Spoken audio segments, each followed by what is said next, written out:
Bismillahirrahmanirrahim. Assalamualaikum warahmatullahi wabarakatuh.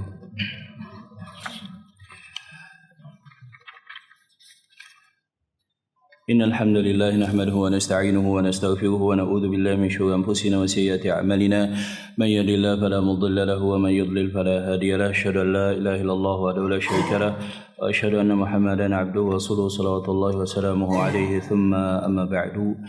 Jamaah sekalian rahimani wa iyyakum jami'an walhamdulillah, segala puji bagi Allah tabaraka wa taala awwalan wa akhiran wa zahiran wa batinan, walhamdulillahilladzi bi ni'matihi tatimmus shalihat. Segala puji bagi Allah Subhanahu wa taala yang dengan semua kebaikan menjadi sempurna, dan salawat serta salam kepada Rasulullah sallallahu alaihi wasallam. Jemaah sekalian rahimani wa iyyakum jami'an walhamdulillah, kembali kita lanjutkan kajian kita pada pembacaan kitab Zadul Ma'ad fi Hadi Khairil Ibad, pada khusus bagian yang keempat yang membahas tentang petunjuk Rasulullah SAW di dalam hal yang berkenaan dengan at-tib an-nabawi atau kesehatan berdasarkan petunjuk Rasulullah SAW. Dan kita sampai pada pembahasan tentang Al-Harir atau terapi yang direkomendasikan oleh Rasulullah SAW untuk penyakit kulit dengan cara memakai kain sutra, Dan di dalam Islam, sebagaimana kita ketahui jemaah rahmat Allah Subhanahu wa taala, kain sutra itu diharamkan dipakai untuk laki-laki dan dihalalkan untuk perempuan. Demikian juga semacam emas. Ada beberapa nikmat duniawi yang diharamkan atas kaum muslimin.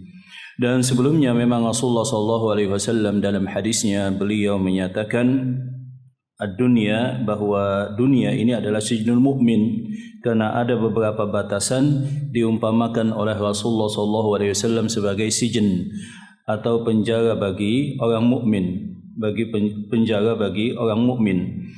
Dan Rasulullah SAW juga menyatakan huffati al-jannatu bil makarih wa hufati an-naru bisyahawat, dan neraka itu diliputi oleh hal-hal yang disenangi oleh hawa nafsu, dan surga diliputi serta ditutupi oleh hal-hal yang dibenci oleh hawa nafsu. Nah, di antara hal yang diharamkan atas kaum muslimin, maksudnya bagi laki-laki, itu adalah sutra. Demikian juga perhiasan emas. Ada beberapa pembahasan di dalam hal ini. Yang pertama adalah bahwa memakai emas itu diharamkan bagi laki-laki atau perempuan jikalau berkenaan dengan bejana, semacam sendok atau piring atau gelas, maka diharamkan atas laki-laki ataupun perempuan. Adapun yang kedua, jikalau berkenaan dengan perhiasan, maka hanya diharamkan atas laki-laki, kecuali pendapat yang disebutkan oleh Syekh Al-Albani rahimahullahu ta'ala. Beliau juga mengharamkan perhiasan yang dikenakan bagi wanita. Wallahu ta'ala alam bisawab. Demikian juga tentang sutra, jemaah rahmat Allah Subhanahu wa ta'ala. Maka sutra ini diharamkan atas laki-laki. Beliau pernah memegang sutra dan emas, kemudian beliau menyatakan ini dihalalkan, ini adalah bagi orang kafir di akhirat, di dunia, dan kaum muslimin akan menggunakannya ketika kelak di akhirat. Dan sutra dihalalkan untuk wanita. Ada dispensasi bagi laki-laki untuk memakai sutra. Yang pertama adalah jikalau dia mempunyai penyakit kulit.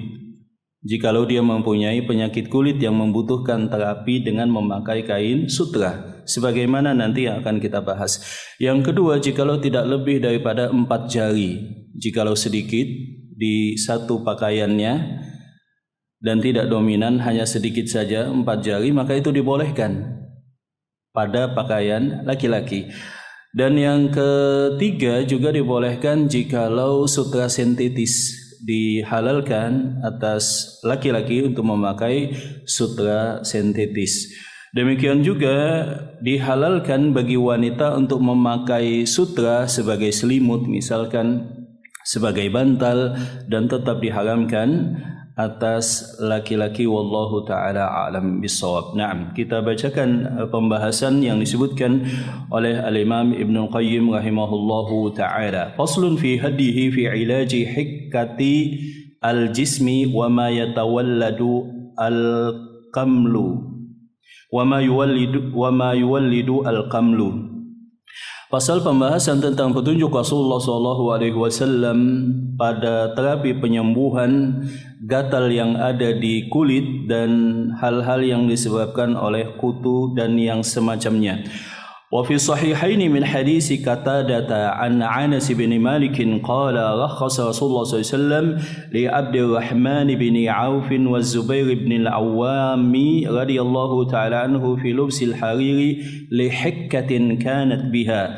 Diriwayatkan oleh Al-Imam Al-Bukhari dan Muslim dalam hadis yang diriwayatkan oleh Qatadah daripada Anas bin Malik, di mana Anas bin Malik menyebutkan rakhasa Rasulullah SAW memberikan keringanan, memberikan dispensasi li Abdurrahman bin Auf, bagi Abdurrahman bin Auf, wa Zubair bin al-Awwam, dan juga Zubair bin al-Awwam, fi lubsil hariri, untuk mengenakan atau memakai pakaian sutra, li hikkatin kanat bihima, karena adanya penyakit yang ada di kulit keduanya. Naam. Sebagaimana kita ketahui bahwa sutra itu sangat bagus untuk dijadikan pakaian, kemudian sangat lembut dan juga menghangatkan. Demikian juga mempunyai zat yang disebut dengan hipoalergenik, di mana dia bisa dengan izin Allah Subhanahu wa taala menghilangkan alergi kulit. Demikian juga bagus dan bermanfaat untuk berbagai macam penyakit kulit yang lainnya, karena sebab kutu misalkan, dengan sebab tungau atau sebab-sebab yang lainnya. Nah, di dalam hadis ini diceritakan bahwa Abdurrahman bin Auf dan Zubair bin Awwam itu menderita keluhan gatal-gatal di kulitnya. Kemudian datang kepada Rasulullah SAW mengeluhkan yang demikian. Maka Rasulullah SAW memberikan keringanan bahwa silahkan kalian memakai kain daripada sutra. Silahkan kalian memakai kain daripada sutra. Wa fi riwayatin anna Abdurrahman bin Auf wa Zubair ibn al-Awwami radhiyallahu ta'ala anhuma syaka wal qamla ila Nabi sallallahu alaihi wasallam fi guzatil lahuma, bahwa Abdurrahman bin Auf dan Zubair bin Awwam, dan kebetulan keduanya adalah dua orang yang sangat kaya di kalangan para sahabat. Jadi menikmati kekayaan di zaman dulu dengan zaman sekarang tentu saja berbeda. Kalau zaman dulu kan misalkan supaya adem harus ada ngipasin begitu Pak ya. Harus ada ngipasin kiri kanan atau depan bahkan. Kemudian berbagai macam fasilitas yang kaya di zaman dulu ya tidak bisa dinikmati kecuali di zaman saat ini. Kalau sekarang kan tidak perlu ada yang ngipasin seperti raja, cukup nyalakan AC seperti itu. Zaman dulu harus ada yang manggul misalkan, atau ditarik keretanya oleh kuda. Zaman sekarang tinggal naik mobil atau naik pesawat, walaupun dia bukan termasuk orang yang kaya. Ada banyak fasilitas dan kemudahan serta kemewahan hidup saat ini yang bahkan bisa didapat oleh orang yang sedang atau tidak kaya, atau bahkan orang yang miskin. Yang zaman dulu hal yang serupa bahkan tidak bisa dinikmati bahkan oleh orang kaya dan bangsawan serta raja. Maka nikmat di zaman ini dari sudut kemewahan dunia tentu saja sangat luar biasa, sangat banyak. Dan ini tentu saja ditanya oleh Allah Subhanahu wa taala. Nah, Abdurrahman bin Auf ini adalah orang yang sangat kaya. Demikian juga Zubair bin al-Awwam. Tapi keduanya suatu saat ikut dalam satu peperangan dan menderita penyakit kulit.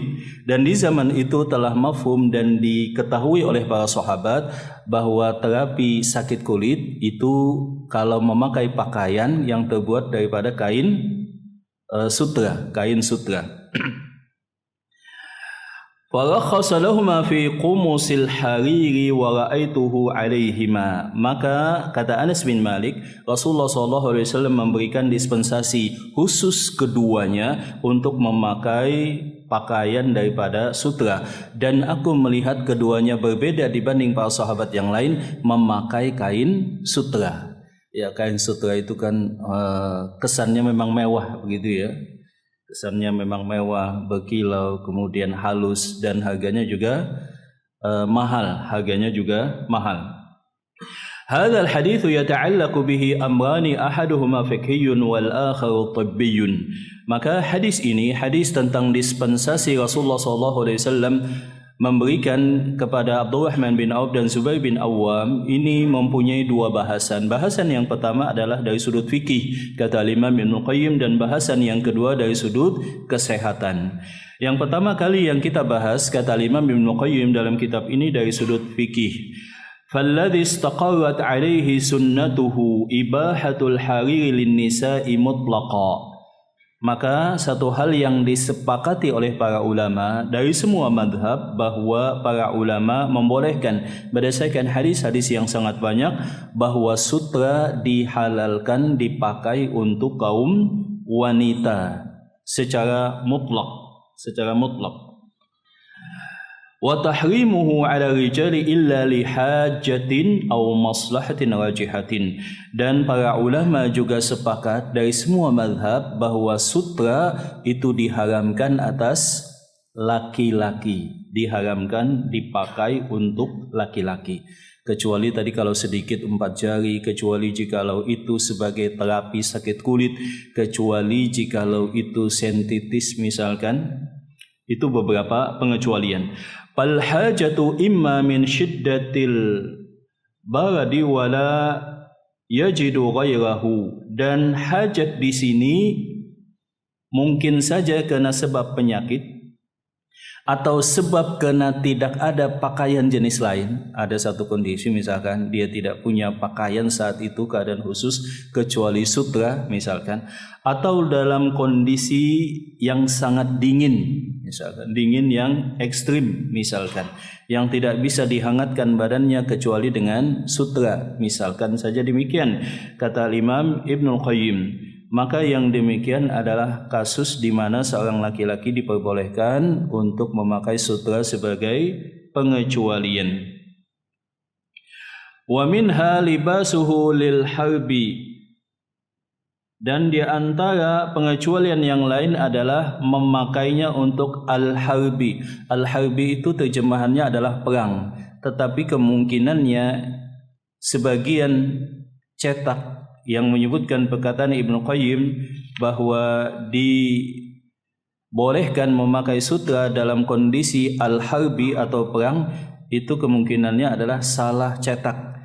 Yang betul adalah bil jarbi atau ketika dia sakit, wal maradi wal hikkati wa kathratil kamli. Demikian juga ketika dia sakit, terutama penyakit yang berhubungan dengan kulit, gangguan tungau, kutu dan yang semacamnya pada kulit.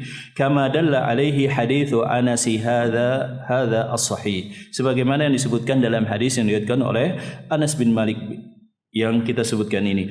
Wal jawaju asahhu riwayataini anil imami Ahmad.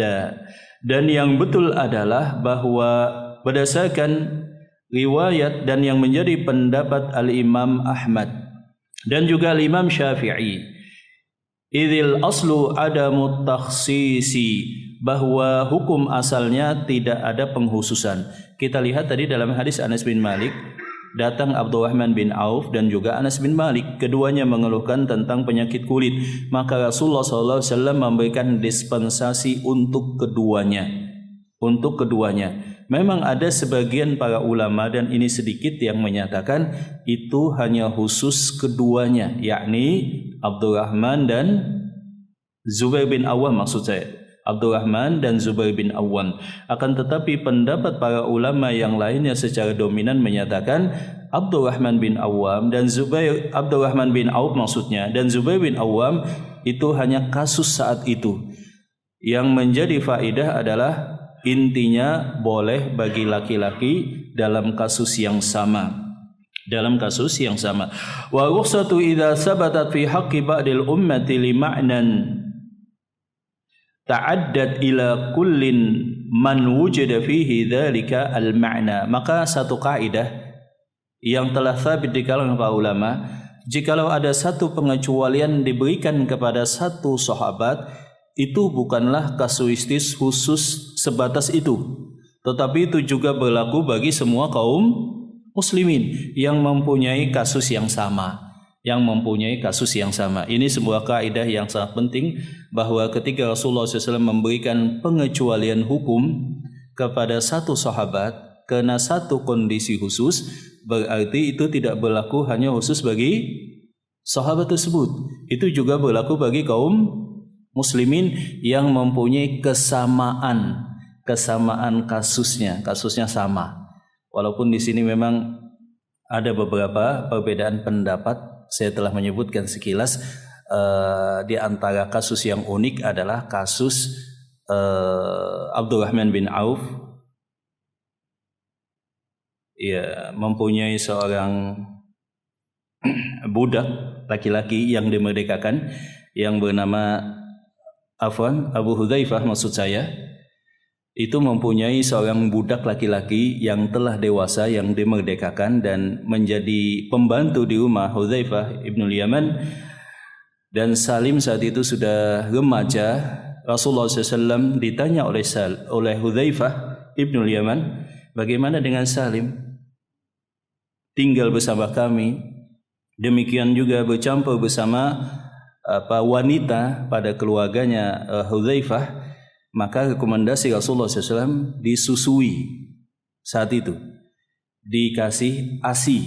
Nah, ini menjadikan perdebatan di kalangan para ulama, apakah yang dimaksud oleh hadis tersebut. Tetapi satu kaidah secara umum intinya adalah bahwa jikalau ada pengecualian hukum, maka itu juga berlaku bagi kaum muslimin yang lain yang mempunyai kasus yang sama. Walaupun di dalam hadis kasus Salim itu banyak penjelasan, di antaranya adalah bahwa perubahan mahram itu hanya terjadi jikalau 2 tahun, dan berdasarkan hadis Aisyah jikalau 5 kali susuan kenyang. Maka itu menunjukkan, kata para ulama, kasusnya sangat spesifik. Yang pertama, anak laki-laki tadi hidup dari sejak kecil sebelum balik di rumah tersebut. Kemudian sulit untuk dilakukan pembatasan, maka disusui. Dan tentu saja disusui memakai media, misalkan di gelas atau yang semacamnya. Wallahu taala alam bisawab. Wa man mana'a minhu qala ahaditsu tahrimi 'ammatun wa ahaditsu rukhsati yahtamilu ikhtisasaha bi Abdurrahman wa Zubair. Dan ada sebagian kecil para ulama, kata Imam Ibnu Qayyim, yang menyatakan ini kasuistis khusus, tidak bisa diterapkan atas laki-laki kaum muslimin yang lain. Tetapi ini adalah pendapat yang sedikit, maksudnya, yang menyatakannya. Dan yang kedua, pendapat ini lemah. Wallahu taala a'lam bissawab. Wasahihu umumu rukhsati, dan yang betul adalah bahwa yang demikian berlaku umum. Jadi berlaku umum bahwa laki-laki tidak boleh sutra, kecuali tadi jikalau itu sintetis, kecuali jikalau itu hanya corak terpisah 4 jari maksimal, kecuali jikalau itu ada penyakit. Fa innahu urfu khitab syar'i fi dzalik ma lam yusarrih bit takhsis wa adami ilhaqi ghairi man rakhasa lahu awwala. Karena itulah maka yang demikian sifatnya umum, kecuali nanti misalkan di hadis dispensasi tadi ada keterangan khusus, yang demikian tidak boleh dan tidak berlaku selain engkau. Contohnya misalkan ada hadis yang demikian. Rasulullah SAW bersabda kepada Abi Baudah, tajazika walan tazi an ahadin ba'daka. Yang demikian dibolehkan untuk engkau, tapi tidak dibolehkan lagi selain engkau. Jadi jikalau ada kalimat penegasan demikian, ini khusus bagi engkau dan tidak boleh selain engkau, maka yang demikian berarti khusus kasus itu saja. tidak berlaku untuk yang lain. Atau sebagaimana misalkan ketika Allah Subhanahu wa taala memberikan dispensasi kepada Rasulullah SAW, khalisatan laka min dunil mu'minin, bahwa ini khusus bagi engkau wahai Muhammad dan tidak boleh bagi orang yang lain dari kalangan orang yang beriman. Ini pembahasan tentang sunnah, bahwa ada memang kekhususan Rasulullah sallallahu alaihi wasallam. Sunnah itu kan makna bahasanya adalah jalan. Kalau ulama hadis mengartikan sunnah itu adalah setiap apa yang disandarkan kepada Rasulullah SAW, baik perkataan, perbuatan maupun penetapan. Adapun ulama usul fikih, mereka menyebutkan bahwa sunnah itu adalah setiap dalil yang berasal daripada Rasulullah SAW yang dijadikan dalil, baik itu ucapan, perbuatan maupun penetapan. Adapun ulama fikih menyatakan sunnah itu adalah sesuatu yang jikalau diperbuat mendapatkan pahala, tetapi jikalau ditinggalkan tidak mendatangkan dosa. Dan sunnah ada yang sifatnya wajib, ada sunnah yang sifatnya sunnah atau disebut dengan istilah yang lebih tepat sebagai mandub atau mustahab atau juga nafilah, tambahan atas yang wajib. Dan sunnah ada juga yang mubah, tata cara jalannya Rasulullah SAW contohnya misalkan, atau hal-hal yang lain yang merupakan aspek kemanusiaan beliau. Dan sunnah ada yang khusus untuk Rasulullah SAW. Contohnya misalkan bahwa beliau biasa puasa wisol, puasa disambung, tanpa buka dan tanpa sahur sama sekali. Dan Rasulullah SAW menyatakan ini khusus untuk beliau. Beliau melarang sahabat untuk mengikuti beliau dalam hal itu. Berarti kan khusus untuk Rasulullah SAW. Kemudian yang lainnya misalkan sunnah Rasulullah SAW menikah lebih daripada 4. Ini khusus bagi Rasulullah SAW. Contohnya misalkan Rasulullah SAW tidak boleh menerima sedekah atau zakat. Naam. Wa tahrimul hariri innama kana saddan lidzari'ah. Dan hikmah daripada tidak dibolehkannya kaum muslimin untuk memakai sutra itu adalah saddan lidzari'ah. Saddan lidzari'ah ini adalah untuk menutup pintu kemudaratan, pintu kerusakan. Ada banyak hal di dalam Islam diharamkan karena saddan lidzara'i' atau saddan lidzari'ah. Saddan lidzari'ah itu adalah ada satu hal yang diharamkan, kemudian segala hal yang bisa membawa kepada hal yang diharamkan itu juga ikut diharamkan sebagai upaya preventif daripada al-Islam. Walihada ubihu lin-nisa'i walil hajati walil maslahati rajihah. Oleh karena itulah kata beliau Al-Imam Ibn Qayyim, memakai sutra ini diharamkan. Memakai sutra ini diharamkan atas laki-laki dan khusus hanya diharamkan untuk wanita. Dan kalau ada maslahat yang mendesak untuk memakai sutra, sutra sendiri kan macam-macam memang dan harganya juga mahal. Kalau kita lihat berapa Pak sutra saat ini? Berapa biasa sutra itu Pak? Mahal Pak ya? Saya sendiri tidak tahu, mungkin ratusan ribu atau jutaan kali ya. Wa hadza qa'idatun ma hurima li saddidz dzara'i. Dan ini adalah kaidah dalam semua hal yang diharamkan untuk menutup pintu keharaman. Annahu yubahu 'indal hajati wal maslahati rajihah, bahwa hal yang demikian dibolehkan kalau ada hajat yang mendesak atau kondisi yang terpaksa. Contohnya misalkan yang sangat diperhatikan dalam Islam dan sangat ditekankan adalah, serta dosanya adalah dosa yang paling besar adalah dosa zina. Contohnya, zina diharamkan. Maka semua hal yang mengarah kepada zina itu juga ikut diharamkan. Contohnya misalkan khalwat, berdua-duaan laki-laki dan perempuan. Contohnya misalkan ikhtilat, campur aduk laki-laki dan perempuan. Contohnya adalah an-nazar, melihat kepada laki-laki dan perempuan. Contohnya adalah komunikasi tanpa ada hal yang penting antara laki-laki dan perempuan. semuanya ikut diharamkan.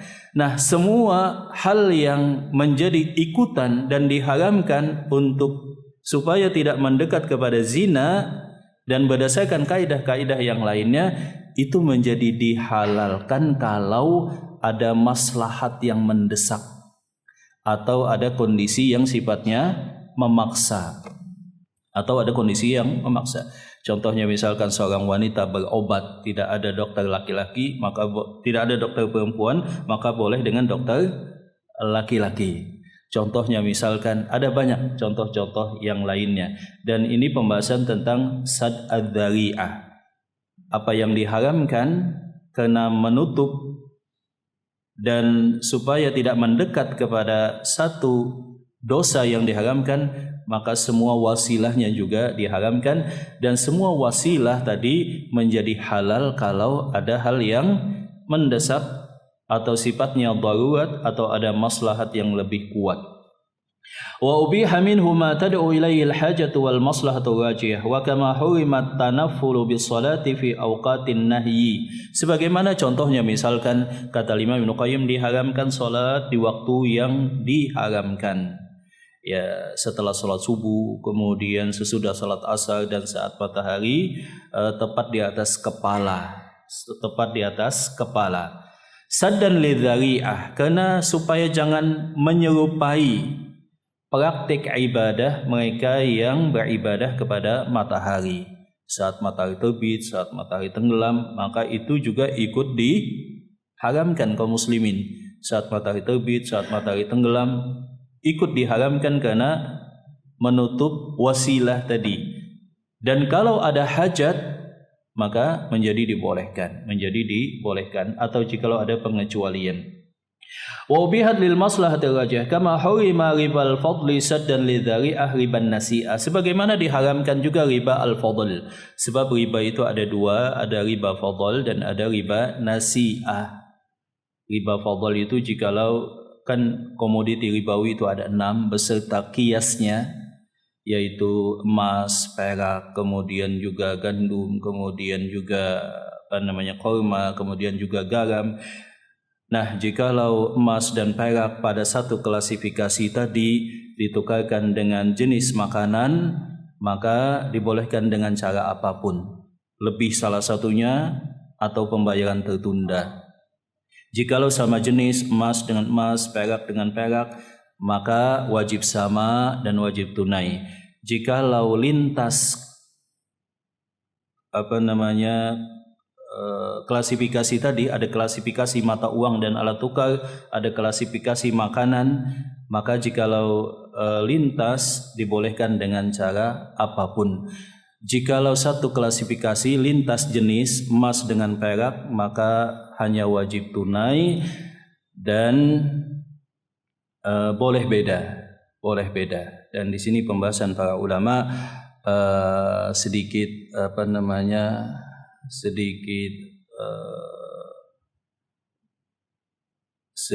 alot ketika membahas tentang mata uang. Ya, mata uang sini kan macam-macam Pak ya fasenya.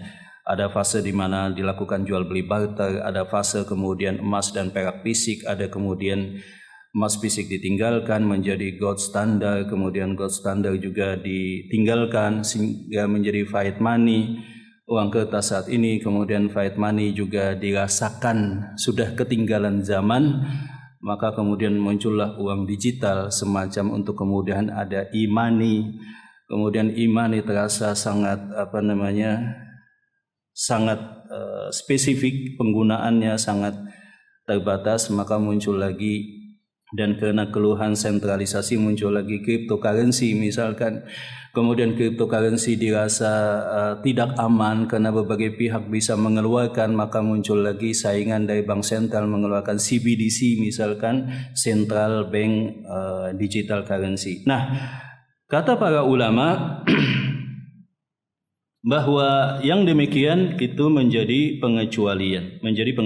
Selanjutnya contoh yang lain kata Imam Ibnu Qayyim, ini tentang riba. Wa ubiha minhu ma tad'u ilail hajatu minal araya. Demikian juga dibolehkan untuk membeli kurma dengan sistem araya, Wa qad ashba'na al-kalama fi ma yahillu fima yuhallu wa yuharramu min libasil hariri fi kitabi at-tahbiru bima yuhillu wa yuharrimu min libasil harir. Beliau Al-Imam Ibnu Qayyim menyebutkan bahwa saya mempunyai kitab khusus yang disebut dengan at-tahbir. Apa saja yang boleh dipakai daripada pakaian sutra. Ini beliau sendirikan, khususkan, beliau menulis kitab khusus dalam bab ini. Faslun, kemudian menginjak pada pembahasan yang kedua. Kalau tadi kata Imam Ibnu Qayyim adalah aspek fikih, bagaimana hukum memakai kain sutra bagi laki-laki. Adapun yang kedua, kita akan bahas dari sudut kesehatan. Wa ammal amru tibbiyyu fahuwa annal harira minal adwiyati al-muttakhadhati minal hayawan. Adapun pembahasan dari sudut aspek kesehatan, sebagaimana kita ketahui kata Imam Ibnu Qayyim bahwa sutra itu terbuat daripada hewan. Beda dengan jenis kain yang lainnya. Contohnya misalkan katun dan yang semacamnya yang terbuat dari kapas, maka sutra ini terbuat daripada hewan atau ulat sutra. Walidzalika yu'addu fil adwiyati al-hayawaniyati li'anna makhrajahu minal hayawan.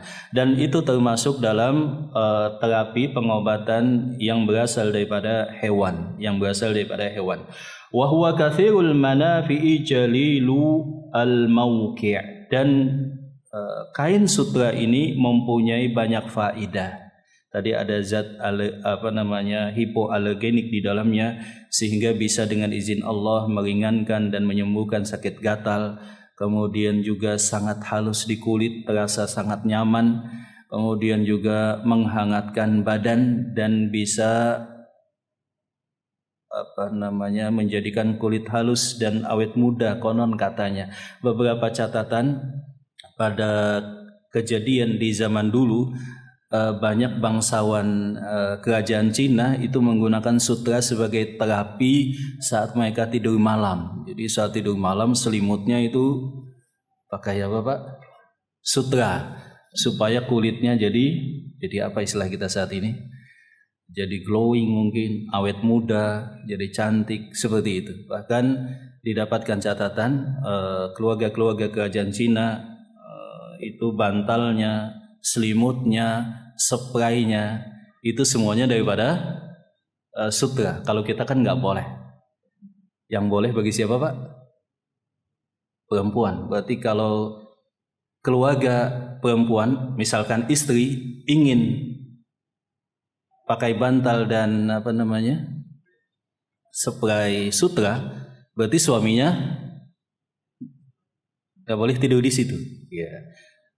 Dan tidak masalah memang. Jadi kalau di Arab itu memang istri, suami tidak mesti tidur sama istri. Kadang beda kamarnya. Kecuali ketika akan melakukan hal yang lazim dan menjadi hajat suami istri. Habis itu tidurnya masing-masing lagi.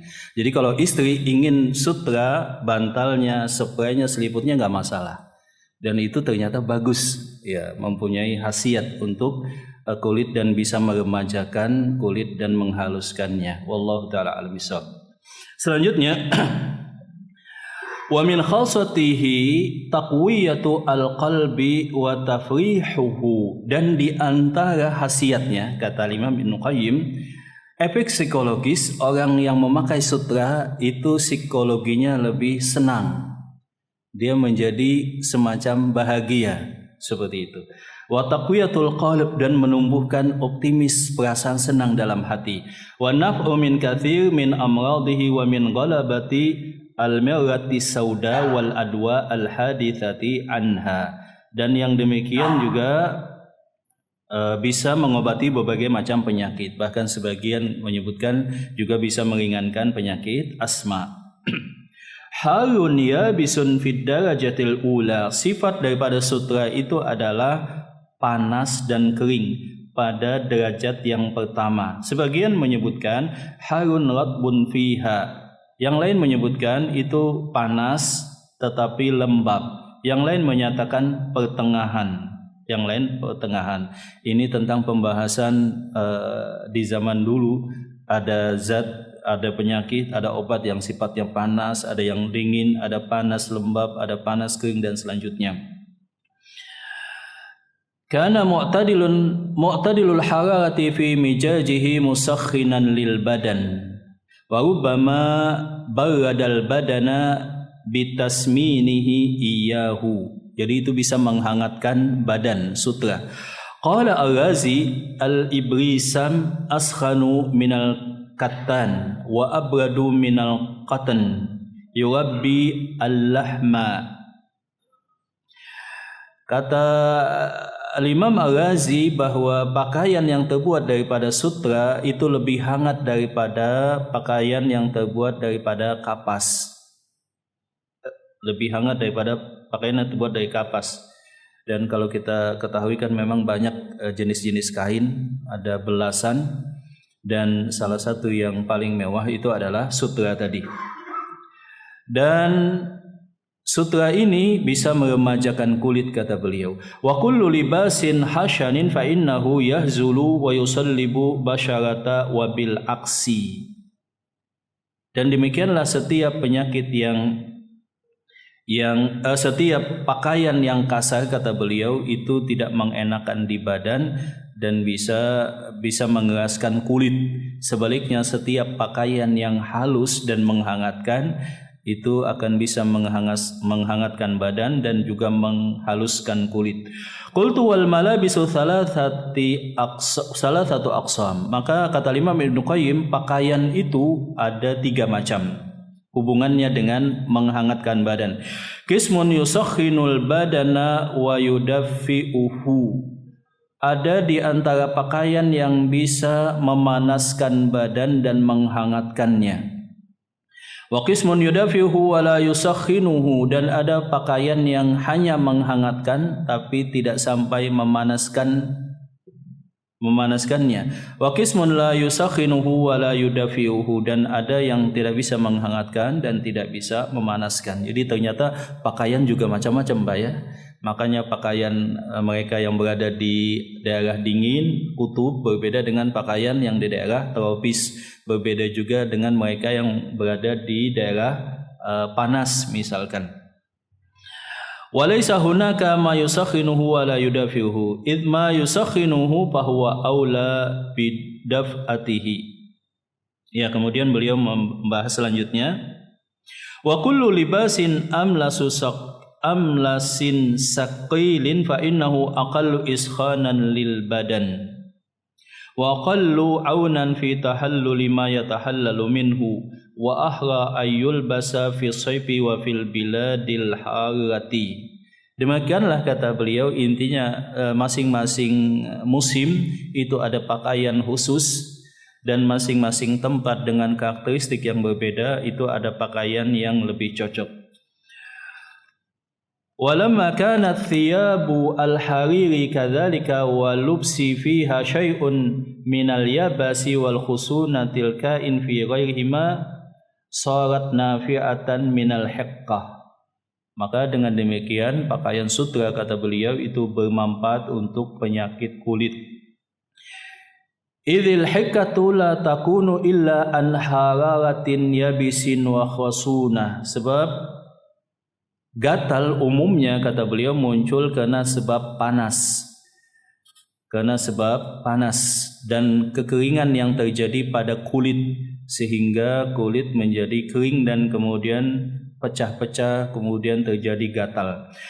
Dan juga ada kutu atau misalkan tungau. Falidzalika rakhasa Rasulullah sallallahu alaihi wasallam li Zubairi wa Abdurrahman fi libasil hariri li mudawatil hiqqah. Karena itulah tadi ada dispensasi.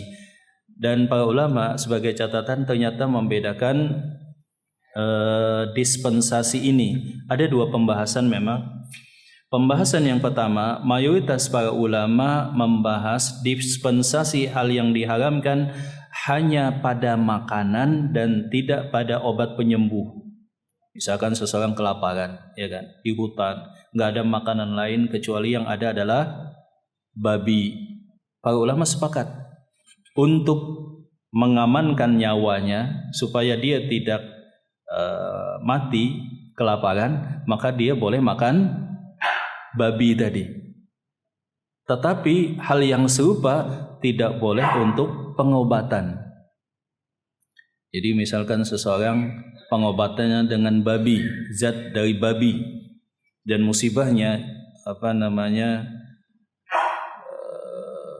babi secara genetik banyak yang sama dengan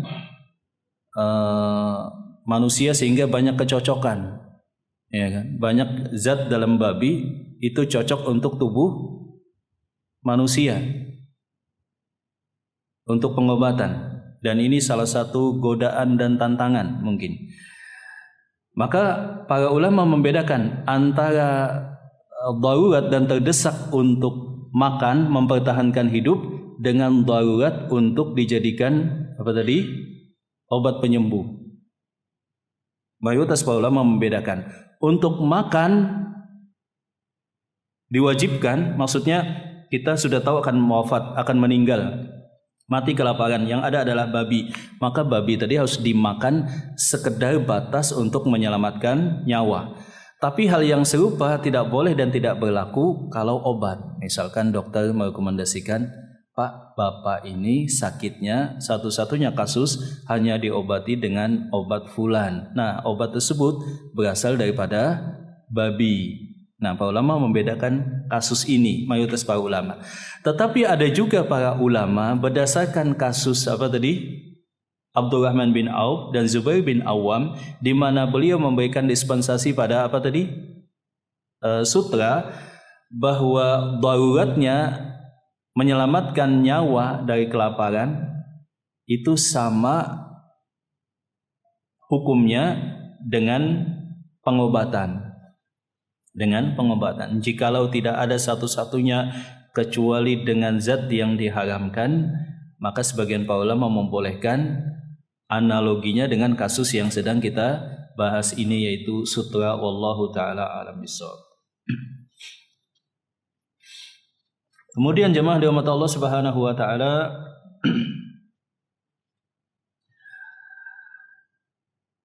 kemudian beliau melanjutkan pada pembahasan tentang latar belakang dan hikmah. Kenapa sih sutra itu diharamkan atas laki-laki? Apa yang menjadi hikmah dan sebabnya? Dalam penjelasan hikmah satu larangan, jemaah dirahmati Allah Subhanahu wa taala, para ulama terbagi pada dua secara umum. Ada yang menyatakan tidak perlu kita tahu. Maksudnya begini, setiap syariat Allah pasti ada hikmah, baik yang kita tahu maupun yang kita tidak tahu. Kalau kita tahu, alhamdulillah. Kalau tidak tahu, berarti hikmahnya adalah ubudiyah. Ubudiyah itu maksudnya intinya taat, intinya sami'na wa ata'na, taat walaupun kita tidak tahu hikmahnya. Hikmahnya adalah ubudiyah, taat kepada perintah dan larangan Allah Subhanahu wa taala. Perintah dilakukan, larangan ditinggalkan. Nah, mengenai sebab pengharaman sutra,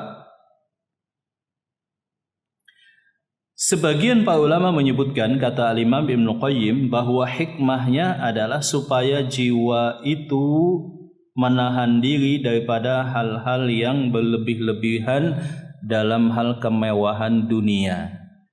Jadi supaya jiwa itu sabar dulu, ini bagi orang kafir di dunia, bagi kaum muslimin kelak di akhirat. Hanya itu hikmahnya, kata sebagian para ulama.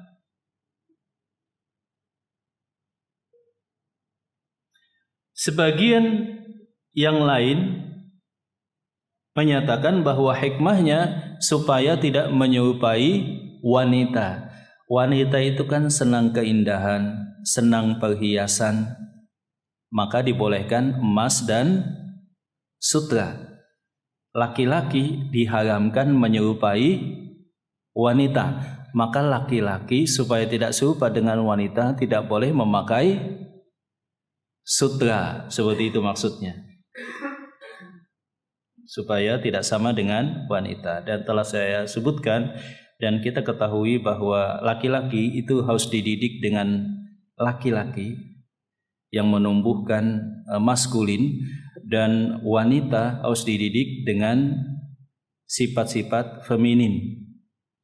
Tidak boleh salah, baik dari sudut pakaian, baik dari sudut mainan, dan juga lingkungan.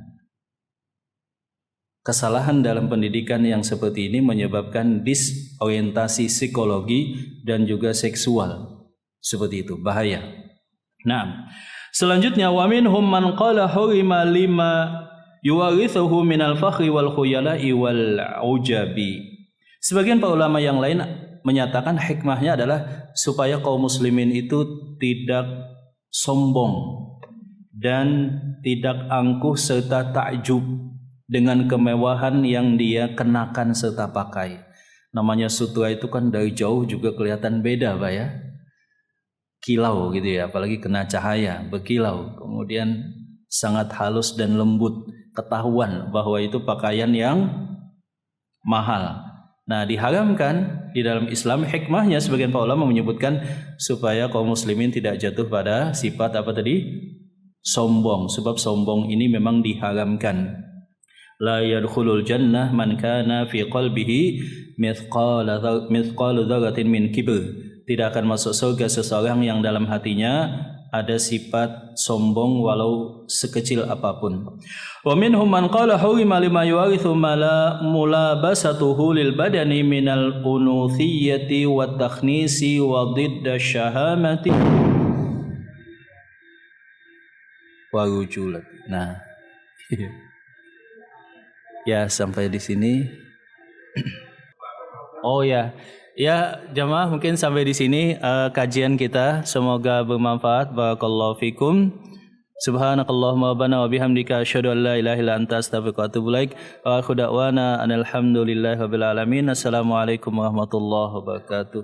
Ya jamaah mungkin sedikit sambil nunggu waktu terbitnya matahari dan meninggi sedikit 5 menitan. Tadi salah satu hikmahnya yang terakhir yang disebutkan oleh Imam Ibnu Qayyim dalam kitab tersebut adalah supaya tidak menumbuhkan sifat kewanitaan atau sifat feminin. Jadi memang di dalam Islam konsepnya, contohnya misalkan diharamkan babi. Sebab kalau makan babi nanti sifat-sifat babi itu bisa jadi ada pada manusia. Diharamkan sutra sebab itu untuk wanita. Ditakutkan laki-laki yang memakai sutra itu akan mempunyai sifat seperti dan psikologi seperti wanita. Ya, itu yang dikhawatirkan.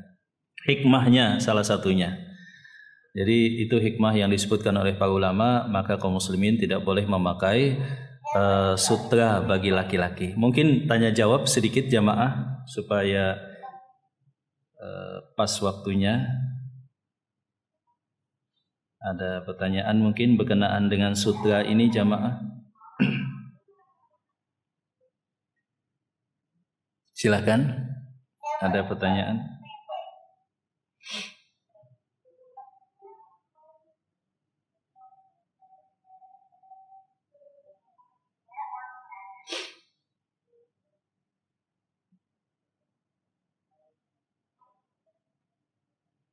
Jadi anak kecil juga nggak boleh jamaah. Anak kecil laki-laki nggak boleh juga pakai sutra.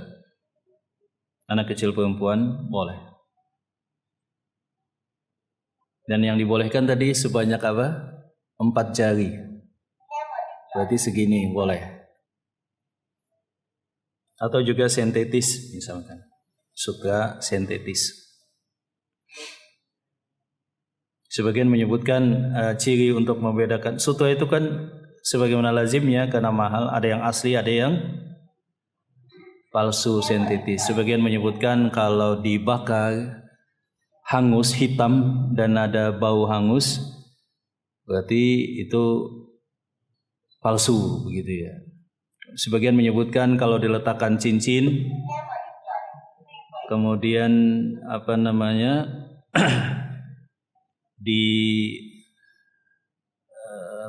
ditarik, maka kemudian kalau cincin tersebut terikut berarti palsu. Ya, kalau cincinnya tetap ditarik kainnya berarti itu adalah asli. Macam-macam begitu ya metode untuk mengenali sutra yang asli. Silakan jamaah, mungkin ada pertanyaan tentang pemakaian sutra dalam Islam atau ada hal yang lain? Persilahkan.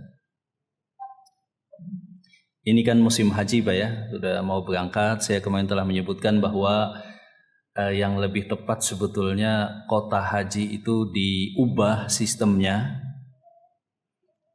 Pertama karena memang haji itu hanya khusus bagi orang yang mampu. Yang mampu itu 5 syarat. Yang pertama sehat badan. Yang kedua aman di perjalanan. Kalau kita naik pesawat itu kebetulan melewati India Pakistan Pak ya. Ini kan alhamdulillah lagi damai. Melewati India dan Pakistan, lihat nggak Pak? Kalau di peta di pesawat itu biasanya lewat India Pakistan. Kalau lagi banyak rudal berterbangan kan, maksudnya mampunya tadi jadi hilang gitu. Atau bisa jadi mutar lewat tempat yang lain. Yang ketiga adalah punya biaya di perjalanan, bekal semasa di tanah haram dan bekal untuk ditinggalkan. Bekal untuk yang ditinggalkan. Yang berikutnya sehat badan dan dapat visa. Di Indonesia kan hanya 25 juta dapat porsi haji, sehingga antriannya panjang. Yang lebih tepat sebetulnya secara alami. Yang mampu kurang lebih 100 jutaan daftar langsung pelunasan. Daftar tunggunya akan terseleksi dan itu bisa memangkas 2/3 antrian saat ini. Aspek yang lain sebetulnya tidak mesti pemerintah membantu. Kan biaya haji itu sebenarnya 90 jutaan, Pak. Tapi saat ini menjadi hanya setengahnya, kurang lebih 48 atau 50 juta. Dari mana setengahnya tadi? Pengembangan dana kelolaan haji yang lebih daripada 100 triliun yang itu diinvestasikan lewat investasi yang fixed income, contohnya deposito, contohnya surat berharga negara, contohnya misalkan ya yang lain-lain, itu 80%, 20-10% katakanlah pada investasi yang returnnya tidak tetap dan tidak terjamin, mungkin saham, mungkin saja semoga saja tidak pada infrastruktur misalkan pembangunan atau yang semacamnya. Nah, itu kan aspek yang lain lagi, investasi, dan itu tidak boleh rugi amanahnya. Dikhawatirkan kan ada syubhat atau yang semacamnya. Jadi kalau alami yang punya 100 jutaan daftar itu akan memangkas begitu. Dan dihilangkan haji plus dengan haji apa namanya Pak? Haji biasa. Katakanlah 120 juta, 130 juta, tapi standarnya haji plus semua. Sebab kalau kita lihat kasihan fasilitas yang diberikan kepada haji yang reguler tadi. Pada banyak kasus, terutama daerah Armina itu apa ya? Arafah, Mina, ya itu kayaknya apa ya? Sangat berat kondisinya. Kadang nggak dapat tempat tidur, ya kan, nggak dapat kemah, tidur juga kadang sangat sempit. Jadi seperti itu sebetulnya yang harus dipertimbangkan salah satu opsi solusinya. Tapi kalau 25 juta maka terjadilah tadi antriannya akan panjang. Dan seharusnya semuanya standar plus, dinaikkan sedikit, kemudian yang mampu itu yang dapat porsi haji, kemudian dapat visa. Jangan sampai ada kasus ribuan orang gagal haji karena gagal pelunasan. Dapat porsi haji, kemudian akan keluar visa, tapi gagal, atau bahkan keluar visa tapi gagal pelunasan, dan itu jumlahnya beberapa ribu, lumayan Pak ya. Gagal pelunasan seperti itu. Mungkin ada pertanyaan Pak, silakan. Kalau tidak ada kita tutup. Mungkin kaget tadi Pak ya, tiba-tiba meledak. Alhamdulillah kita negeri aman Pak ya, jadi pasti bukan bom. Kalau negeri perang kan meledak itu, wah, berarti bom itu. Alhamdulillah atas nikmat aman. Semoga bermanfaat. Barakallahu fikum. Alhamdulillahirabbil alamin. Assalamualaikum warahmatullahi wabarakatuh.